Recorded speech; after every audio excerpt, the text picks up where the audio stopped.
Assalamualaikum warahmatullahi wabarakatuh. Perkenalkan, nama saya Ramdan Mashkuri dengan NIM H0711811502. Dalam video kali ini saya akan menjelaskan pengantar kriptografi dan matematika untuk kriptografi. Untuk definisi kriptografi, kriptografi adalah suatu ilmu ataupun seni mengamankan pesan dan dilakukan oleh kriptografer. Kriptoanalisis adalah suatu ilmu dan seni membuka atau breaking ciphertext, dan orang yang melakukan disebut cipheranalisis. Pada gambar berikut terdapat enkripsi dan dekripsi. Enkripsi di sini dijelaskan proses menyamarkan plain text atau pesan asli dengan menggunakan algoritma kriptografi. Hasil dari enkripsi di sini dinamakan ciphertext. Plain text di sini kita akan memasukkan plain text atau kata yang kita akan masukkan, kemudian kita akan melakukan enkripsi. Kemudian disamarkan pesan asli kita dengan menggunakan algoritma kriptografi dan diamankan dengan ciphertext. Kemudian di deskripsi. Pada proses deskripsi di sini mengambil pesan dari ciphertext ke pesan aslinya. Enkripsi dan deskripsi di sini sebagai kunci. Kriptografi dapat memenuhi kebutuhan umum suatu transaksi. Yang pertama itu kerahasiaan atau confidentiality, dijamin dengan menggunakan enkripsi atau penyandian. Yang kedua itu keutuhan atau integrity. Atas data-data pembayaran dilakukan dengan fungsi hash satu arah.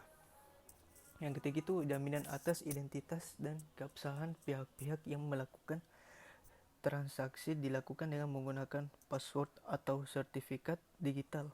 Sedangkan keautentikan data transaksi dapat dilakukan dengan tanda tangan digital. Yang keempat itu transaksi. Transaksi dapat dijadikan barang bukti yang tidak bisa disangkal, non-repudiation, dengan memanfaatkan tanda tangan digital dan sertifikat digital.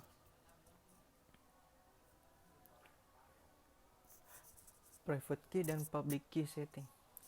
Public key dan private key merupakan pasangan kunci untuk proses enkripsi dan dekripsi. Keduanya selalu berpasangan. Jika data dienkripsi dengan private key, maka mendekripnya menggunakan public key. Sesuai dengan namanya, private key bersifat rahasia dan hanya diketahui oleh pemiliknya. Sedangkan public key tidak dirahasiakan oleh pemiliknya, tapi siapapun boleh mengetahuinya. Jika A ingin mengirim pesan kepada B secara rahasia, artinya hanya B yang boleh membaca pesan tersebut.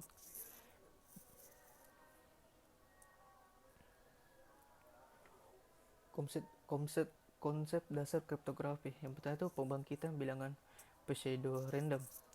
Kedua itu menghasilkan ciphertext yang sulit dibaca. Yang ketiga fungsi hash, keempat teori bilangan, kelima fungsi inverse. Kriptografi klasik. Algoritma kriptografi klasik digunakan sejak sebelum era komputerisasi dan kebanyakan menggunakan teknik kunci simetris. Metode untuk menyembunyikan biasanya menggunakan teknik substitusi atau transposisi, atau bisa juga di keduanya. Untuk teknik substitusinya adalah dengan mengganti karakter dari plain text atau pesannya sehingga karakter lainnya menghasilkan ciphertext yang tidak dirahasiakan. Sedangkan transposisi adalah teknik mengubah plain textnya atau pesannya menjadi pesan rahasia dengan cara mengimplementasikan karakter. Private key kriptografi. Private key kriptografi sering juga disebut sistem kriptografi simetris atau sistem symmetric key kriptografi. Sistem ini sering juga disebut sebagai konvensional atau enkripsi kunci tunggal atau single key. Pada sistem ini akan menggunakan algoritma yang sama untuk proses enkripsi dan deskripsi dengan memakai kunci yang sama. Berikut adalah ilustrasi untuk enkripsi email dari artikel enkripsi email. Dari artikel ini saya menggunakan metode enkripsi data PGP. Kemudian untuk tahap pertama kita melakukan inject private dan publiknya. Kenapa ada dua di sini? Bahwa kunci private-nya kita dapat mengetahui dan untuk menggunakan password dan pada aplikasi MailMe nanti semisalnya, dan untuk kunci publik akan disimpan pada public cache server. Berikut adalah gambar Elich membuat kunci private dan publik yang dikatakan sebagai A, dan kunci publiknya disimpan oleh public key server. Berikut adalah contoh yang ada BOB pada gambar di sini. Untuk BOB akan menginskripsi email pada Elich. Prinsip Kirchhoff dalam masalah enkripsi. Metode enkripsi termasuk ANC dan DAC tidak harus rahasia dan sangat mungkin jatuh ke tangan musuh. Oleh sebab itu, yang harus selalu dijaga rahasianya adalah kunci yang digunakan dalam proses enkripsi dan dekripsi. Jadi, prinsip Kirchhoff adalah mengandalkan rahasiaan kunci untuk menjaga keamanan suatu enkripsi. Fungsi adalah suatu aturan korespondensi yang menghubungkan tiap objek dalam suatu himpunan A disebut domain B disebut kodomain. Bisa dilihat dari gambar yang sebelah kiri itu ada daerah asal atau domain, dan sebelah kanan itu daerah hasil atau range. Fungsi injektif atau fungsi satu ke satu. Fungsi satu ke satu jika tidak ada dua elemen atau lebih di A yang berpasangan ke elemen yang sama di B, walaupun ada elemen di B yang tidak memiliki pasangan. Contoh pada gambar bawah ini, kita bisa lihat setiap A itu memiliki pasangan dan B memiliki satu yang tidak memiliki pasangan.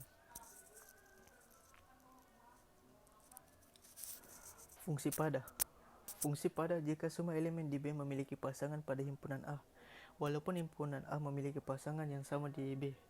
Contohnya seperti berikut.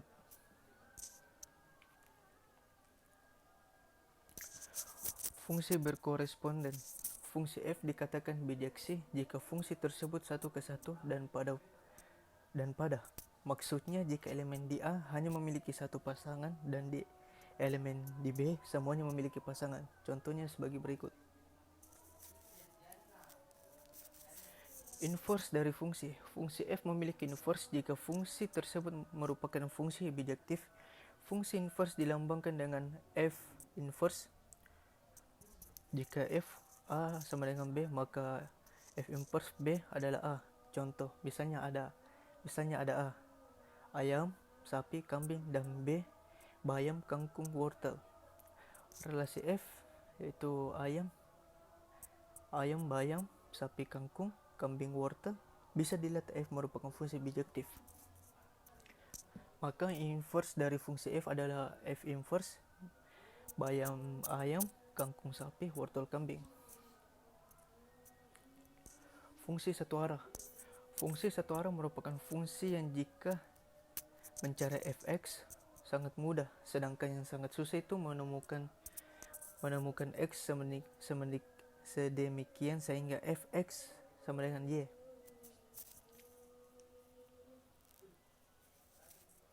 Kaidah dasar menghitung. Kaidah dasar menghitung ada dua kaidah, yaitu kaidah perkalian dan kaidah penjumlahan. Permutasi adalah suatu susunan yang berbeda dari sebagian atau seluruh objek. Rumusnya dari permutasi itu sebagai berikut. P dalam kurang N R sama dengan N faktorial per N kurang R faktorial. Kombinasi adalah kumpulan sebagian atau seluruh objek tanpa memperhatikan urutannya. Berikut adalah rumus kombinasi. Kombinasi NR sama dengan N faktorial per R faktorial N kurang R faktorial. Teorema Euclid. Misalnya A dan B bilangan bulat, di mana B lebih besar meningkat 0. Jika A dibagi dengan B, maka terdapat bilangan unik Q dan R sehingga A sama dengan B kali Q tambah R dengan R antara 0 sampai B. Contohnya itu 1500 per 55 sama dengan B kali Q tambah R sama dengan 55 kali 27 tambah 15. Pembagian bersama terbesar. Suatu bilangan bulat disebut pembagi bersama jika D bagi A dan D bagi B, sehingga PBB A B sama dengan D. Contoh pembagi, contoh faktor pembagi 27 itu 1, 3, 9, 27 dan seterusnya. Pembagian bersama terbesar. Teorema 2, teorema Euclidean, misalnya A dan B bilangan bulat dengan syarat B lebih besar meningkat 0 sedemikian sehingga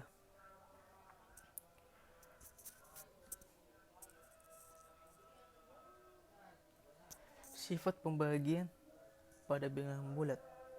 Bilangan bulat A habis membagi bilangan bulat B jika dan hanya jika ada bilangan bulat K sedemikian sehingga B sama dengan AK. Notasinya yaitu A membagi B jika B sama dengan AK, K Z dan A tidak sama dengan 0.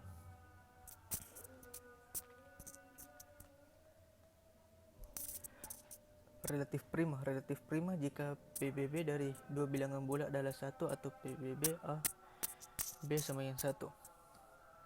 Contohnya sebagai berikut. Aritmetika modulo. Misalnya ada A dan B bilangan bulat di mana M lebih besar meningkat 0 sehingga A modulo M artinya B sisa dari A dibagi dengan M. Notasi dari modulo yaitu A modulo M sama dengan R sama dengan sedemikian sehingga A sama dengan M kali Q tambah R dengan R sampai dengan 0 ke M sampai M. Bilangan prima merupakan bilangan yang hasil habis dibagi oleh 1 dan dirinya sendiri seperti 2, 3, 11, dan 17. Selain bilangan prima disebut bilangan komposit. Fungsi Tautenay-Euler merupakan fungsi yang menyatakan bilangan positif yang relatif prima dengan n di mana n lebih besar meningkat n dan bilangan positif lebih dari n.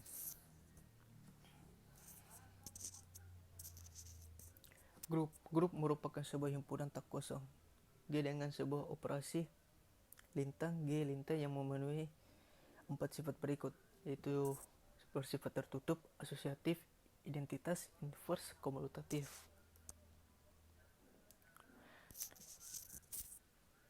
Bisa dari gambar terdapat grup Z12 lintang anggotanya 1, 5, 7, 11. Karena anggota dari Z12 terdapat 4 anggota yang relatif prima dengan 12.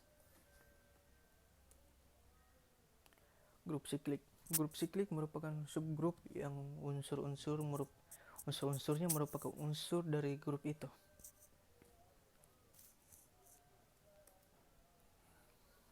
Ring merupakan sebuah himpunan R dengan dua operasi biner, yaitu penjumlahan dan perkalian.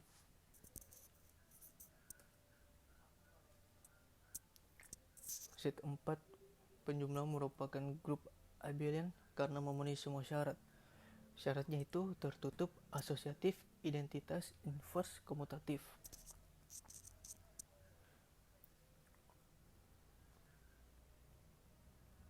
Field. Lapangan atau field F penjumlahan syaratnya sebagai berikut. F penjumlahan merupakan ring. F yang dihilangkan nolnya merupakan grup abel.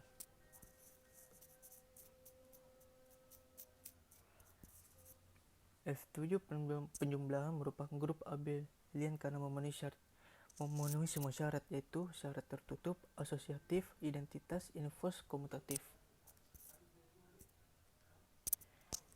F7X merupakan grup abel karena memenuhi syarat.